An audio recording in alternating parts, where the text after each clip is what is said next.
Amanya gange nze Bbiira okuba ekasese ndi mukazi mukonjo. Ambadde nze kubagamba message yange eno mugintambulize etuke ku Bannayuganda n'omukulembeze Kyagulanyi Ssentamu.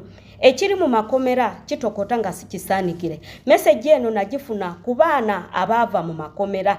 Muhoozi akwata akatebeke nagenda mu makomera ekiro natandika kukwata abasibe abasajja natandika kubakozesa ekikolwa ekyobuwemu ekyebisiyaga musajja ku musajja. Muhoozi akwata akatebeke natula wali natandika kulaba firimu natandika kulagira batandika kwekola omusajja ku musajja.